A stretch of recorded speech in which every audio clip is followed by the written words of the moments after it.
Olá, o programa Destaque começa agora e recebe essa semana o professor Leonan Gomes. Ele é gestor em modernização pública, já foi coordenador da equipe do Movimento de Educação de Base, MEB, no município de Sobral e em Fortaleza. Foi pró-reitor de extensão da Universidade Estadual Vale do Acaraú. Hoje é diretor da Editora Universitária de Sobral e faz parte do secretariado do Fórum Permanente pela Educação. Professor Leonan, obrigado pela sua presença. Fala um pouco da sua experiência no MEB.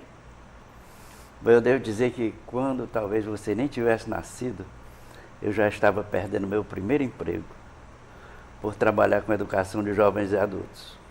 Foi o meu primeiro emprego e foi o meu primeiro desemprego, mas até hoje eu devo considerar a melhor experiência em termos de formação profissional, formação política, formação ética, que foi essa experiência do MEB. O MEB, uma instituição criada pela CNBB, Conferência Nacional dos Bispos do Brasil, em 1961, e que tinha como missão cuidar da alfabetização de jovens e adultos.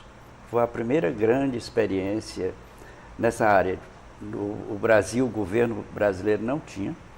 Aliás, não houve tempo suficiente para implantar um programa de alfabetização. Bem que o então presidente João Goulart pediu ao professor Paulo Freire para fazer um plano nacional de educação de jovens e adultos, mas veio a ditadura e não houve tempo. Mas mesmo assim o MEB sobreviveu por algum tempo, ainda hoje existe, apesar de muitas dificuldades, mas teve muitas dificuldades também no tempo da ditadura, e foi a primeira experiência de alfabetização de jovens e adultos usando o rádio como o instrumento principal de alfabetização. Talvez hoje, para muitas pessoas, seja até uma causa de admiração, alfabetizar pelo rádio. Não é? Hoje, alfabetizar pessoalmente é difícil, imagine pelo rádio. Né? Pois é, e a gente conseguia esse trabalho de alfabetização. Nós começamos em Sobral, eu digo eu, pessoalmente, comecei em Sobral, como coordenador da equipe do MEB, lá de Sobral. Depois vim para Fortaleza e aqui nós realizamos uma experiência extraordinária, usando o rádio, já não mais para um trabalho de alfabetização no sentido tradicional, mas para uma ação política de organização comunitária. E aí o rádio, em 69, 70, a gente já não acreditava muito na força do rádio, uma parte da equipe. Aí eu propus uma última experiência, que foi usar o rádio com uma linguagem voltada para as pessoas do meio rural.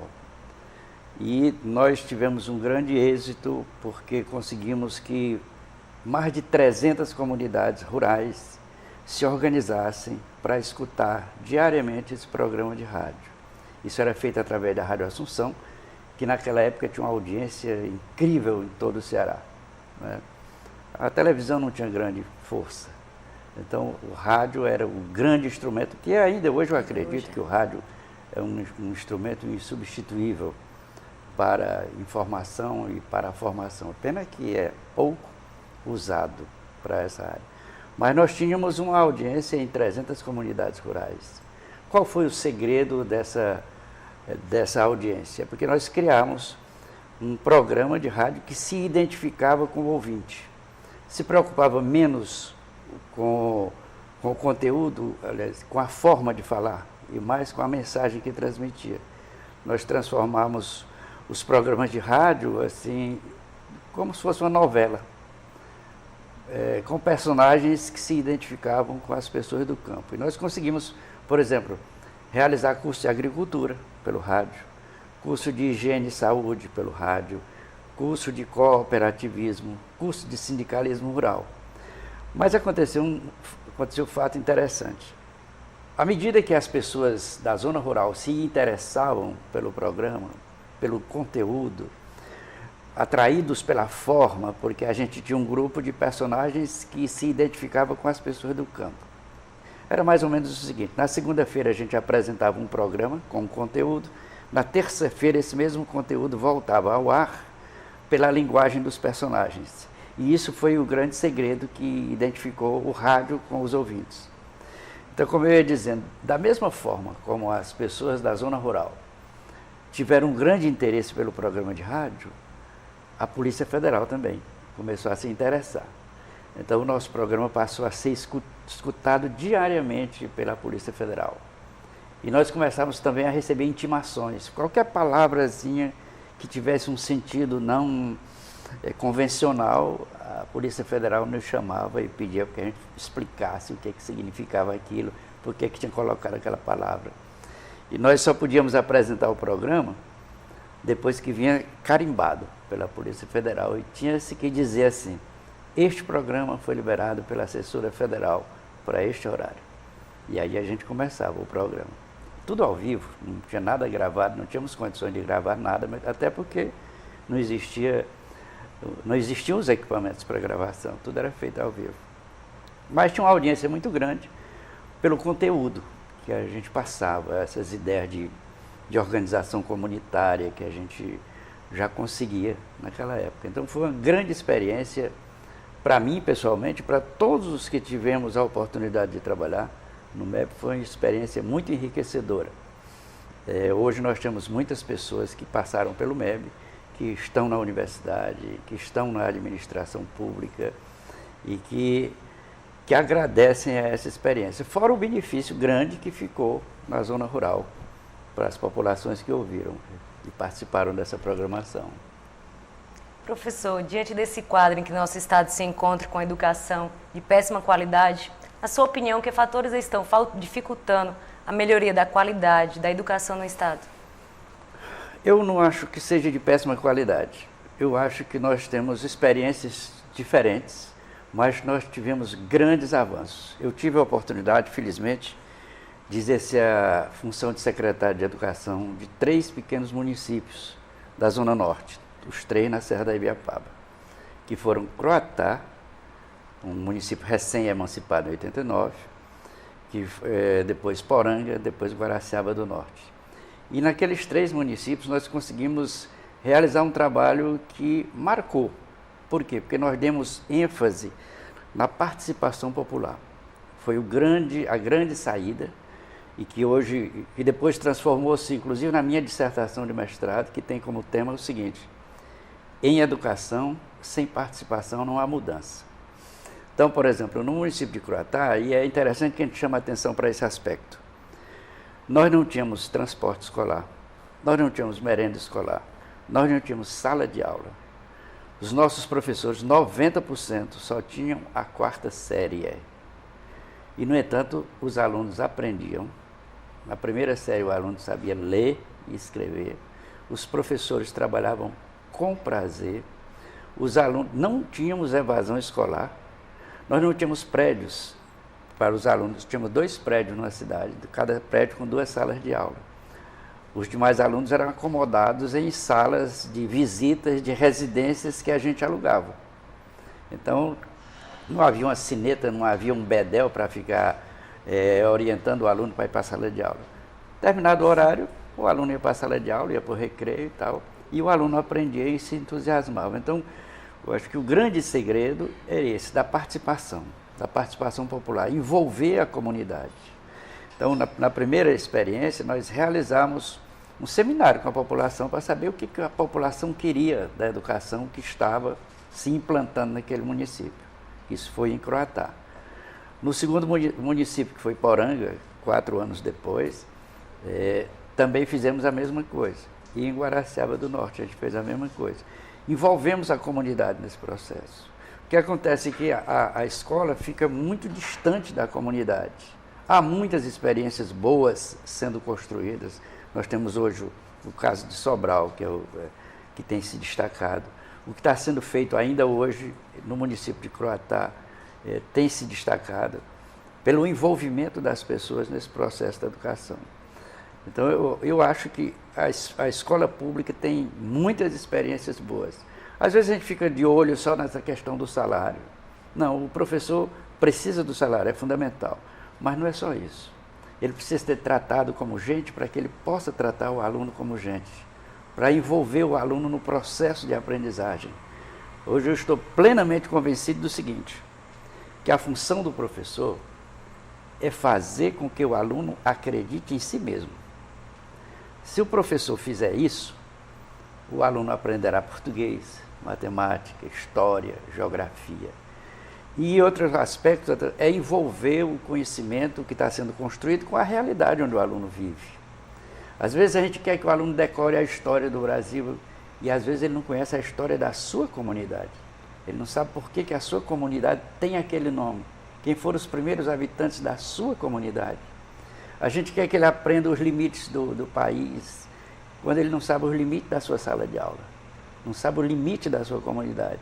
Então, começar do conhecido para chegar ao desconhecido. Isso significa envolver o aluno no processo de construção do conhecimento. Todo mundo gosta de ser importante e todo mundo é importante. Agora, infelizmente, a escola não tem dado a importância necessária ao aluno. Às vezes trata o aluno pelo número, quando ele tem um nome para ser chamado. Então, a escola, para não perder tempo, a título de não perder tempo, chama o aluno pelo número 50, 21, 16, etc. Que custa chamar Maria, José, Tereza, né, Rita? Até mesmo pelo que você falou também, isso é que é questão do professor, né? Um trabalho de qualidade como professor, né? Pois é, o professor precisa ser valorizado como pessoa também, não é só o salário, porque na época que eu fui secretário lá no município de Croatá, o professor ganhava, anteriormente, antes da emancipação do município, que Croatá pertencia a Guaraciaba, o salário do professor era 10% do salário mínimo.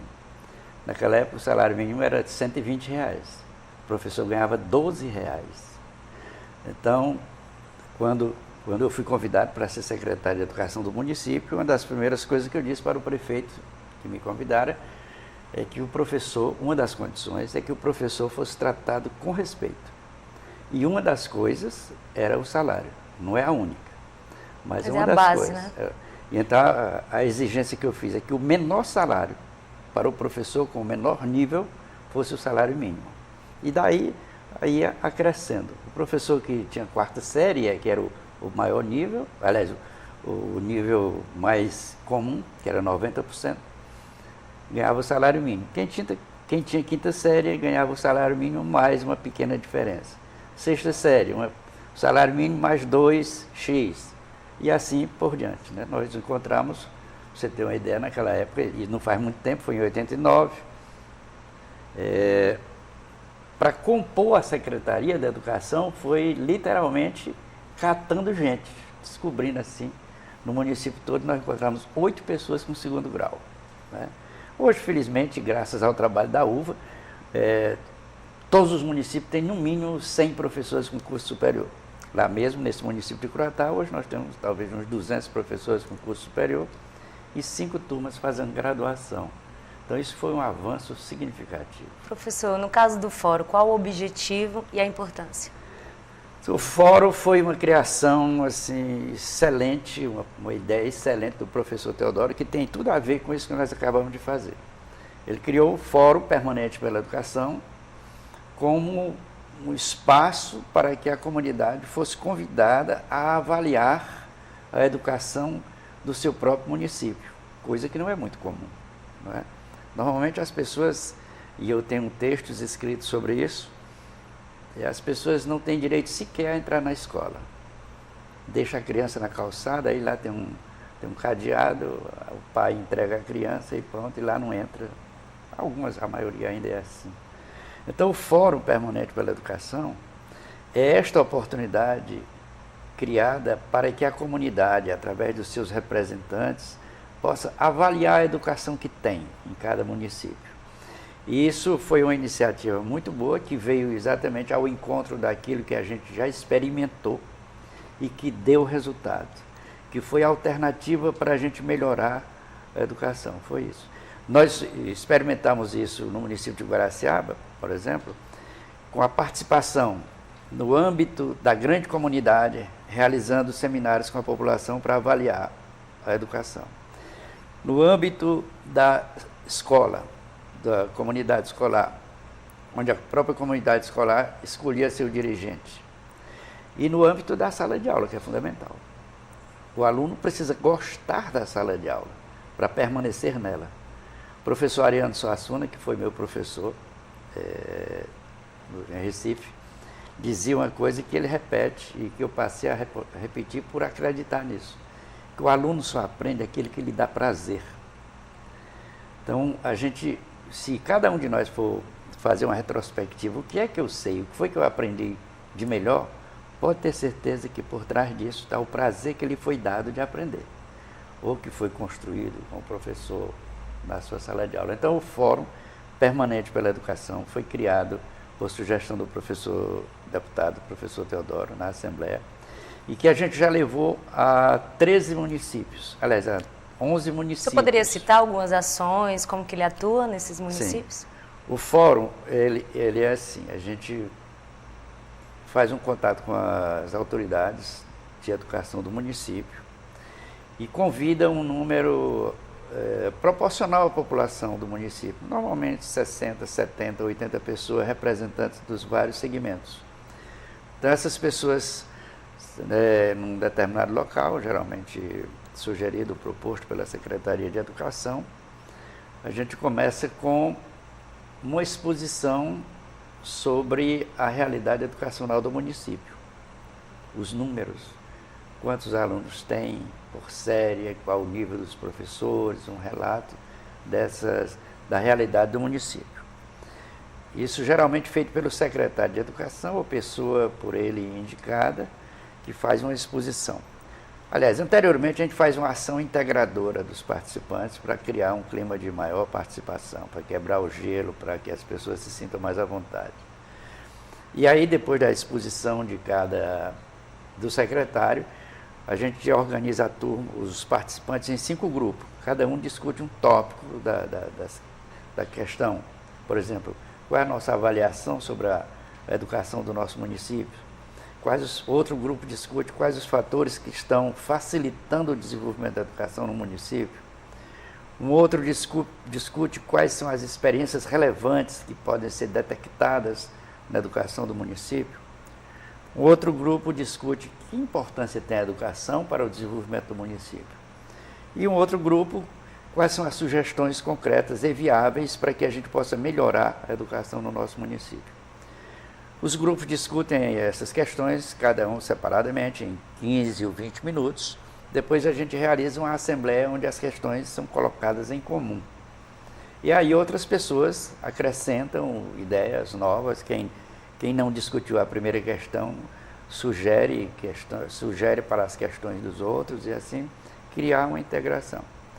E finalmente os participantes escolhem, dentre os presentes, 9 pessoas dos mais variados segmentos que comporão o Fórum Local pela Educação. Né? Existe alguma semelhança entre o MEB e o Fórum? O MEB é um movimento onde a gente aprendeu e ele tinha esse objetivo de educação de jovens e adultos. Claro, praticamente tudo que eu desenvolvo, que eu tenho desenvolvido nas minhas ações como professor, como educador, tem a ver com essa experiência anterior que a gente conseguiu no MEB, sabe? Porque naquela época a gente já trabalhava dessa forma, reunindo a comunidade para discutir os problemas da comunidade. Por isso que ele não era bem visto pela ditadura, né? Porque o método de Paulo Freire, que era a fundamentação de toda a nossa ação, leva o cidadão a se voltar para a sua realidade. E quando a gente olha para a realidade e vê as diferenças, a gente sente necessidade de desenvolver uma ação para que essa comunidade mude. E aí é o verdadeiro sentido de educação, que é um processo de mudança. Só existe educação quando há um processo de mudança. Se a gente não muda nada, não está havendo educação. Então, a alfabetização, simplesmente que a pessoa aprenda a ferrar o nome, a ler e escrever de forma decorada, não leva a muita coisa. E isso foi a grande diferença do método de Paulo Freire. Foi levar o cidadão em processo de alfabetização a provocar uma mudança no seu ambiente, no ambiente que ele vive. Então, essa foi a grande diferença.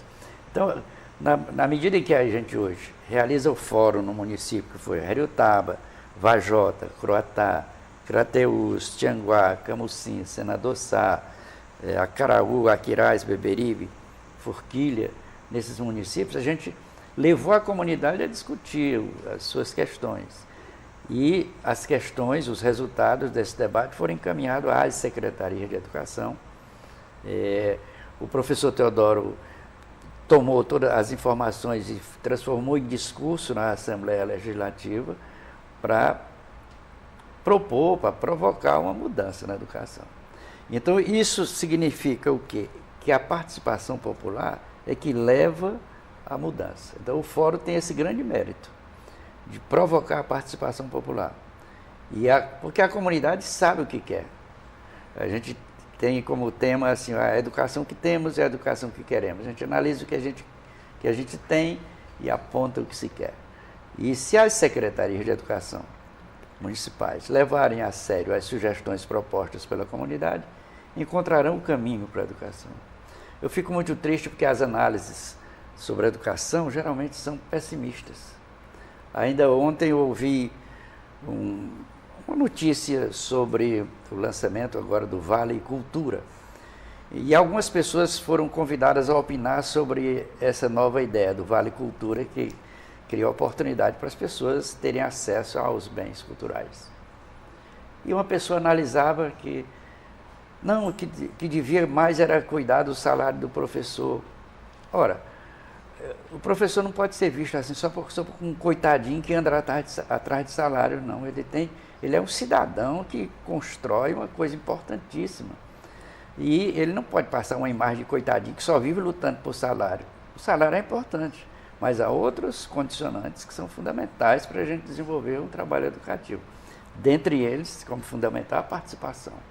Então, eu posso dizer que as ações do MEB elas são aproveitadas dentro do fórum? Sim, a experiência do MEB, ela sempre está presente nisso, porque o MEB era voltado para essa questão da educação de base, a educação de jovens e adultos, sobretudo a educação daquela população mais pobre. Então, a educação hoje para as populações, para as camadas mais pobres, não pode prescindir dessa participação, de ouvir as pessoas, envolver os pais. Há uma pesquisa recente que mostra que 75% do desempenho escolar do aluno depende da influência da família. Então, a gente não pode deixar a família de lado. Pelo contrário, tem que ser a aliada principal. Porque na condição de professor, eu influo 25%. Os 75% são da família. Então, tem que trazer esses 75% para tornar-se aliado da escola. Tem que ser um aliado permanente da escola, a família, para gerar essa participação, para discutir. Porque mesmo que o pai não saiba ler e escrever, mas ele sabe pensar, ele sabe ver o comportamento dos filhos em casa. Com certeza, sabe, acompanha, né? Acompanha, sabe quando o filho está se interessando pela escola, quando está se decepcionando com a escola. Então, essa parceria tem que ser permanente. Professor Leonan, como o Fórum analisa o papel dos professores no desenvolvimento da educação municipal? Os professores são fundamentais. O que a gente tem insistido nessa conversa, o papel do professor é importante. Agora, ele precisa ser tratado como pessoa para que ele possa passar essa imagem para o aluno. A gente não pode ter mais um professor, como eu disse, tratado como um coitadinho, porque isso vai refletir sobre o aluno. E o aluno não precisa de um coitadinho para imitar. Todo mundo sabe, qualquer um de nós que já foi criança sabe, a gente não imita jogador fracassado. Uma criança não imita um jogador fracassado. Então, o senhor, como professor, me dê sua avaliação do Ministério na rede municipal e estadual. Né? E assim, o que tem que mudar e o que permanecer.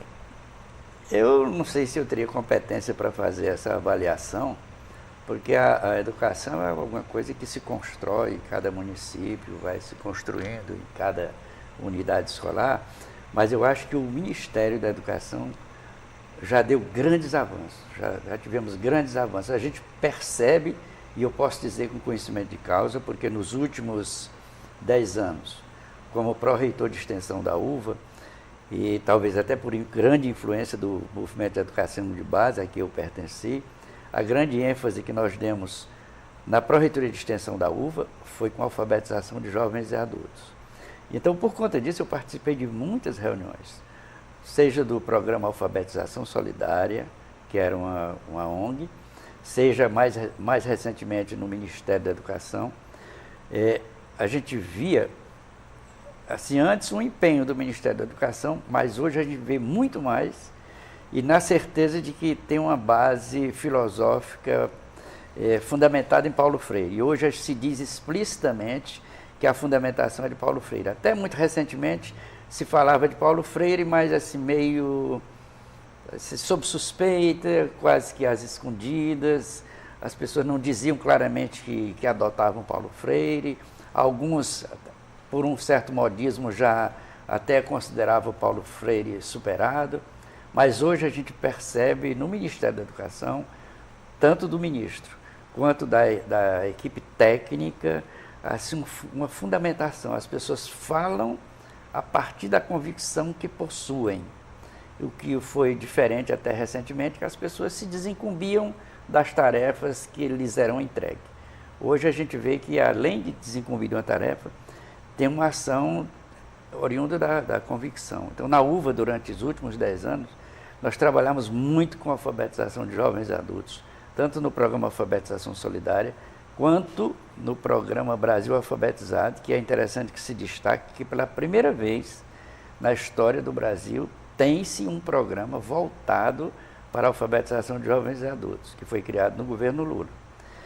E também, para você ter uma ideia, na UVA a gente teve a oportunidade, a nossa universidade, de ser convidada para uma primeira experiência internacional. Nós passamos a experiência de alfabetização da UVA para Cabo Verde. No meio de 230 universidades brasileiras, o programa Alfabetização Solidária escolheu 2 universidades para esse trabalho de formação de alfabetizadores na África. Uma foi a Unicamp de São Paulo, universidade famosíssima, né? E a outra foi a UVA, aqui de Sobral, da nossa universidade, que passamos 2 anos na África fazendo esse trabalho. Então, é uma experiência muito interessante, muito gratificante, que essa de alfabetização de jovens e adultos. Então, o Ministério da Educação tem investido bastante. Hoje, qualquer município pode optar, pode decidir de acabar com o analfabetismo de jovens e adultos. Se quiser, tem recursos para isso. Tem recurso para formação de alfabetizadores, tem recurso para pagamento do alfabetizador, tem recurso para merenda dos alunos, tem recurso até para aquisição de óculos para os alunos que, numa determinada faixa de idade, já têm dificuldade de ler, né?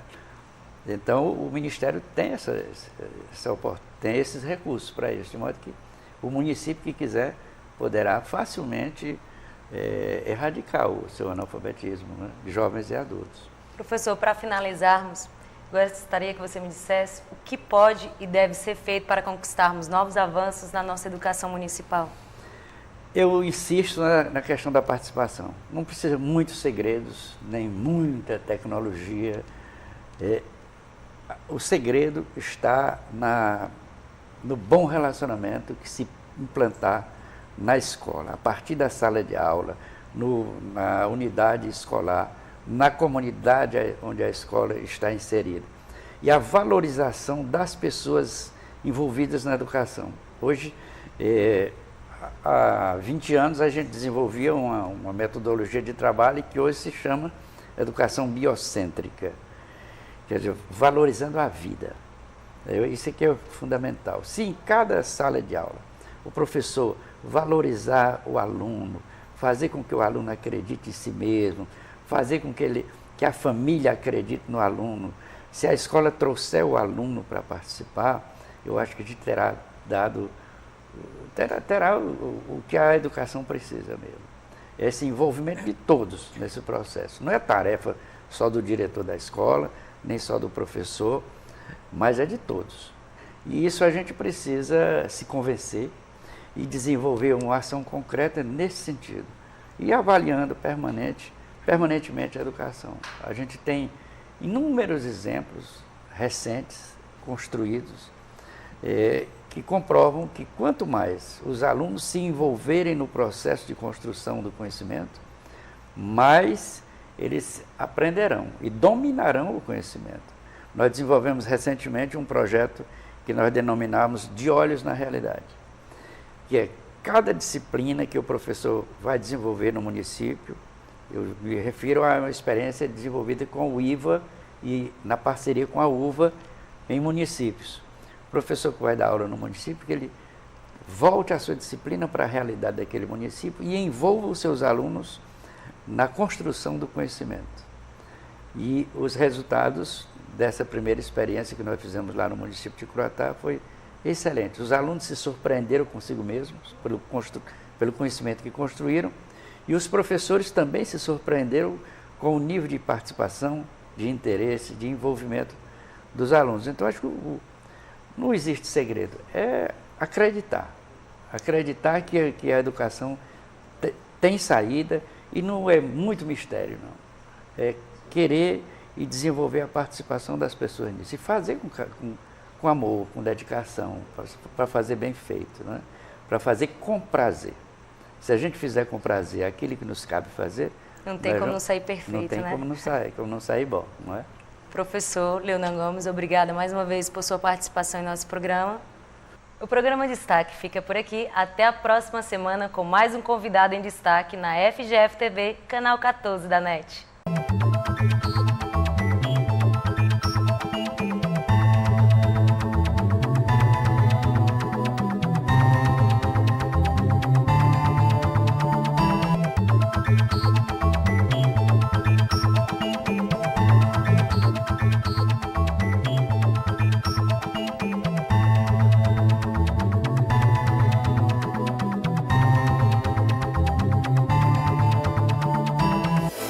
Destaque, Apoio Cultural IDEC, Instituto de Desenvolvimento, Educação e Cultura do Ceará.